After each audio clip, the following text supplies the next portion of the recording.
আকাশবাণী আগরতলা স্থানীয় সংবাদ পড়ছি নবনীতা বণিক। রাষ্ট্রপতি দ্রৌপদী মুর্মু হায়দ্রাবাদে কোটি দীপোৎসব 2024 যোগদান করেন। রাষ্ট্রপতি বলেন, প্রদীপ জ্বালানো অন্ধকার থেকে আলোর দিকে এবং অজ্ঞতা থেকে জ্ঞানে যাওয়ার বার্তা দেয়। দেশকে উন্নয়নের পথে এগিয়ে নিয়ে যেতে, সত্য ও ধর্মের পথে হাঁটতে এবং সুবিধা বঞ্চিতদের কল্যাণে কাজ করার জন্য তিনি সবাইকে সংকল্পবদ্ধ হওয়ার আহ্বান জানান।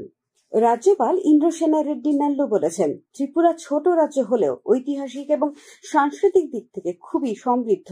এই রাজ্যে অনেকগুলো ঐতিহাসিক এবং পর্যটন কেন্দ্র রয়েছে। গতকাল জোলাইবাড়িতে পিলার প্রত্নতাত্ত্বিক স্থল পরিদর্শনের পর সংবাদ মাধ্যমকে তিনি কথা জানান।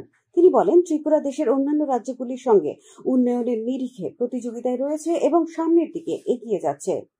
মুখ্যমন্ত্রী অধ্যাপক ডাক্তার মানিক সাহা বলেছেন, উন্নয়ন কর্মসূচি রূপায়ণে ত্রিস্তর পঞ্চায়েতের জনপ্রতিনিধিদের স্বচ্ছতা ও সততা নিয়ে কাজ করতে হবে। জনপ্রতিনিধিরা ভালো ব্যবহার করলে মানুষ তাদের উপর বিশ্বাস রাখবে। গতকাল অরুন্ধতী নগরস্থিত পঞ্চায়েত রাজ ট্রেনিং ইনস্টিটিউটের গ্রাম স্বরাজ ভবনে রাজ্যভিত্তিক জনপরিকল্পনা অভিযানে এক কর্মশালার উদ্বোধন করে তিনি এই কথা বলেন। অনুষ্ঠানে মুখ্যমন্ত্রী পঞ্চায়েতি রাজ প্রশিক্ষণ কেন্দ্রটিকে স্টেট পঞ্চায়েত রিসোর্স সেন্টার হিসেবে ঘোষণা করেন। প্রধানমন্ত্রী নরেন্দ্র মোদী আগামী 24 নভেম্বর রবিবার সকাল 11টায় আকাশবাণীর মন কি বাত অনুষ্ঠানে দেশ বিদেশের জনগণের সঙ্গে মত বিনিময় করবেন। এটি হবে মন কি বাতের 116তম পর্ব। প্রধানমন্ত্রী জনগণকে তাদের সুচিন্তিত চিন্তাভাবনা মন কি বাতে জানানোর আহ্বান জানিয়েছেন। মাই গভ ওপেন ফোরামে এবং নমো অ্যাপে জনগণ তাদের মতামত পাঠাতে পারবেন। এছাড়াও টোল ফ্রি নাম্বার 1800117800 নম্বরে কল করে হিন্দি বা ইংরেজিতে মতামত রেকর্ড করানো যাবে। এছাড়াও 1922 নম্বরে মিসড কল দিলে যে লিঙ্ক পাওয়া যাবে তাতেও SMS করা যাবে। Central board of secondary education CBSE ঘোষণা করেছে যে দশম ও দ্বাদশ শ্রেণীর বোর্ড পরীক্ষা আগামী 15 ফেব্রুয়ারি 2025 থেকে শুরু হবে। বোর্ড ঘোষণা করেছে যে দশম শ্রেণীর পরীক্ষা 18 মার্চ শেষ হবে এবং দ্বাদশ শ্রেণীর পরীক্ষা 4 এপ্রিল শেষ হবে। উল্লেখ্য, প্রথমবারের মতো CBSE পরীক্ষার প্রায় 86 দিন আগে সময়সূচি প্রকাশ করেছে। CBSE জানিয়েছে, দ্বাদশ শ্রেণীর শিক্ষার্থীদের পরীক্ষার তারিখগুলি বিভিন্ন প্রবেশিকা পরীক্ষার তারিখগুলি মাথায় রেখে নির্ধারণ করা হয়েছে।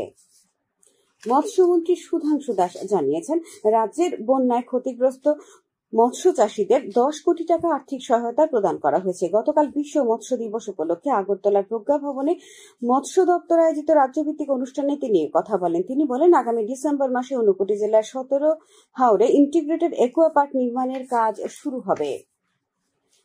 কেন্দ্রীয় সংস্কৃতি ও পর্যটন মন্ত্রী গজেন্দ্র সিং শেখাওয়াত আজ নতুন দিল্লিতে একটি অনুষ্ঠানে 2022-2023 সালের উস্তাদ বিসমিল্লাহ খান যুব পুরস্কার প্রদান করবেন। মোট 82 জন তরুণ শিল্পীকে এই পুরস্কারে ভূষিত করা হবে। সমাজ কল্যাণ ও সমাজ শিক্ষামন্ত্রী টিঙ্কু রায় এবং স্বাস্থ্য সচিব কিরণ গিত্তে সহ এক প্রশাসনিক প্রতিনিধি দল গতকাল কৈলাসহরস্থিত ঊনকোটি জেলা হাসপাতাল পরিদর্শন করেন। প্রতিনিধি দলে ছিলেন ঊনকোটি জেলার জেলাশাসক দিলীপ কুমার চাকমা, স্বাস্থ্য অধিকর্তা ডক্টর সঞ্জীব দেববর্মা, জাতীয় স্বাস্থ্য মিশনের যুগ্ম মিশন অধিকর্তা অরূপ দেব। কেন্দ্রীয় যুব বিষয়ক ও ক্রীড়া মন্ত্রী ডক্টর মনসুখ মান্ডাভিয়া ঘোষণা করেছেন যে বিহার আগামী বছরের এপ্রিল মাসে খেলো ইন্ডিয়া যুব গেমস এবং প্যারা গেমসের আয়োজন করবে। ডক্টর মান্ডাভিয়া বলেন, প্রধানমন্ত্রী নরেন্দ্র মোদীর স্বপ্ন দেশের প্রতিটি কোণায় খেলো ইন্ডিয়া গেমসকে নিয়ে আসা। তিনি বলেন, 2047 সালের মধ্যে বিকশিত ভারতের রূপকল্প বাস্তবায়নে খেলাধুলার একটি গুরুত্বপূর্ণ ভূমিকা রয়েছে। আবহাওয়ার খবর। আজ আকাশ প্রধানত পরিষ্কার থাকবে। সকালের দিকে হালকা থেকে মাঝারি কুয়াশা পরিলক্ষিত হয়েছে। আজ দিনের তাপমাত্রা সর্বোচ্চ 30 ডিগ্রি সেলসিয়াসের কাছাকাছি থাকবে। আজ ভোরে সর্বনিম্ন তাপমাত্রা ছিল 16.6 ডিগ্রি সেলসিয়াস। স্থানীয় সংবাদ এখনকার মতো এখানেই শেষ হলো।